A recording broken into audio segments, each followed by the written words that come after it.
E durante o comício em Montes Claros, Minas Gerais, Lula voltou a falar das mulheres após ser acusado de machismo por declaração em outro evento de campanha. O petista voltou a falar dos serviços domésticos e atribuir às mulheres essas tarefas.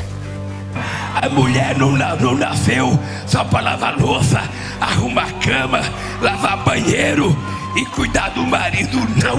A mulher nasceu para fazer o que ela quiser. E ainda cometeu uma gafe ao errar o estado em que estava. Querido companheiro Calil, se Deus quiser, futuro governador do estado do Rio de Janeiro. Pois é, né? Estado do Rio de Janeiro, lá em plena Minas Gerais, na Grande Moca, Montes Claros querida, uma grande cidade.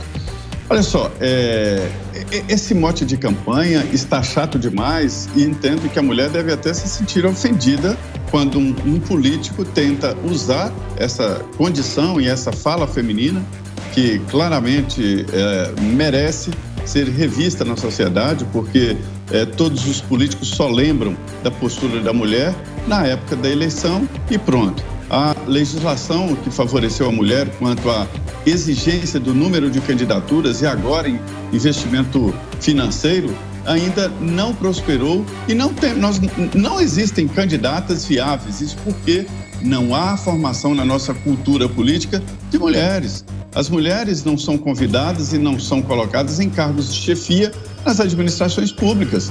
É preciso que os governadores, que os prefeitos coloquem as mulheres como secretárias e pela competência. Existem mulheres competentes e é dali que nascem as figuras políticas.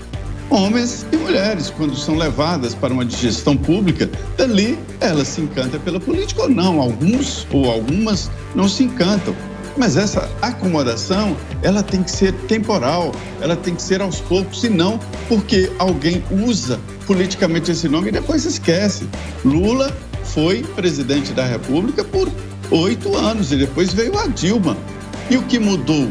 Nada. Isso significa o quê? Que agora ele vai mudar de percepção e começar a valorizar a mulher. Se ele tivesse feito isso lá no primeiro mandato, hoje já uma nova geração de mulheres estariam na política. E isso é com o tempo. E ele, intimamente, quando ele diz que a mulher não é só para lavar roupa, lá é uma coisa muito antiga, nem existe mais isso, né?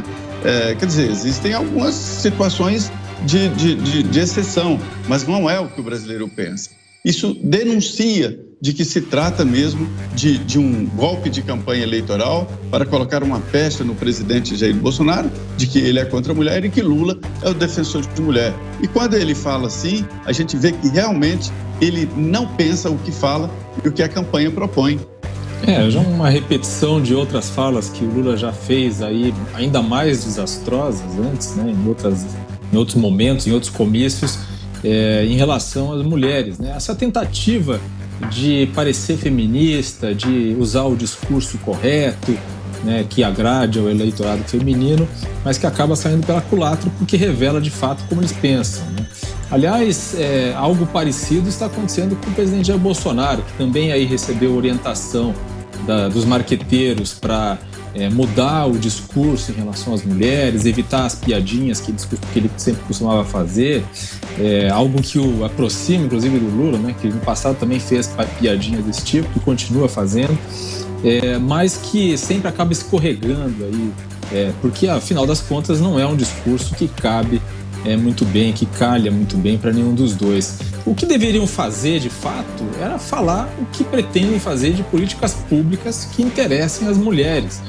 Acho que há muita coisa que pode ser dita, inclusive aquelas políticas públicas que são orientadas justamente pensando nisso, né? Por exemplo, quando se fala no governo atual, né, aquela ideia de que a titulação de terras, quando se faz a reforma agrária, na maioria dos casos é dado para as mulheres, né? Explicar por quê, dar os números sobre isso funciona muito melhor do que a tentativa, né, de tentar assumir um discurso politicamente correto e indo para o lado pessoal, indo para o lado dos costumes, para o lado do que ocorre dentro de casa. Nisso, eles acabam escorregando. Ele fala, né, um pouquinho antes do trecho que nós mostramos aqui, ele fala que temos que proteger as mulheres. Engraçado que essa turma não fala em proteger as jovens meninas, mulheres atletas, que hoje vêm nessa política de permitir homens biológicos no esporte feminino. Elas vêm nessa política e vêm com choque, né? E são colocadas numa espiral de silêncio, homens biológicos tomando seus lugares, né? Nos esportes, e elas têm que ficar caladas. Então, se vamos falar de uma política pública que proteja as mulheres, será que não podemos falar da proteção das mulheres no esporte, jovens meninas, jovens atletas, o esporte que pode ser usado como uma ferramenta importantíssima na elevação social, econômica, intelectual, física? E, no entanto, hoje as mulheres são colocadas numa espiral do silêncio. Você não pode lutar pelo seu direito de nascer como mulher, de ser uma mulher biológica, porque senão você vai ser taxada de transfóbica, de homofóbica, de fascista. E essa espiral do silêncio precisa ser quebrada e está sendo quebrada. Outro ponto, Vitor, é a proteção das mulheres. O primeiro direito das mulheres começa no ventre de suas mães, que é o direito à vida. Nós estamos falando de um político que apoia como política de saúde pública o aborto. E é ali que começa. O primeiro direito de qualquer menina na vida começa com o direito de nascer. Já comentaram o suficiente sobre mulheres. Agora eu queria me solidarizar com o compadre Zé, porque trocar o nome de Minas Gerais pelo Rio de Janeiro, confundir os dois estados, aí já é demais. Eu vi já muito governante confundir o nome da cidade. A Dilma, por exemplo, fazia prodígios. Ela conseguia enxergar uma cidade que ficava no Piauí, no meio de Minas Gerais. Então aí ela pode. Agora, ou o Lula está fazendo uma promessa subliminar aí.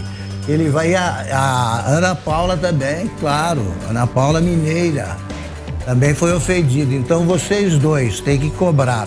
Ou o Lula está querendo insinuar aí que ele vai construir praias em Minas, a velha aspiração dos mineiros, muito justa, ou então ele realmente está fora da casinha, aí está ficando fora da casinha com frequência. E ele fala dessas coisas, do carinho que ele sente por mulheres, né? O súbito carinho que ele passou a sentir, e bravo. Vocês notaram que ele só está bravo o dia inteiro. Ele fica discursando bravo, então você tá gritando contra o Bolsonaro, tá xingando alguém. Não. Ele está dizendo que ele vai tratar as mulheres com mais carinho e tal, coisa que nunca fez, né? Sabe, se ele fosse tão preocupado com mulheres, ele pelo menos esclareceria o caso da Rosemary Noronha, porque o Brasil ainda quer saber, né? Não foi o melhor desfecho. Aí eu digo, não, estou entrando na intimidade do Lula, coisa nenhuma. Ela foi nomeada chefe do escritório da Presidência da República em São Paulo e foi paga com o nosso dinheiro e andou fazendo trampolinagem aí bastante. Virou caso de polícia, foi defendido pelos advogados do presidente Lula, defendida, e está em algum lugar aí gastando o que conseguiu. Olha, Vitor, o Lula aprende rápido, né? Esse comício foi importante para a gente realmente concluir que ele aprende rápido, que as mulheres são livres, né, para fazer o que quiserem, porque na semana passada o lugar de mulher era na cozinha, né? Se eu não me engano, era isso, né? O lugar de mulher era na cozinha, o homem podia ir lá dar uma ajuda. E na semana retrasada, só podia bater em mulher da porta para fora de casa. Então ele evolui muito rápido, o Lula. Agora ele chegou aí em pouquíssimo tempo, né? Ele já descobriu que não é assim, né? Que as mulheres têm outros direitos. Ele aprende rápido, no máximo nos 20 anos ele se torna um cara legal.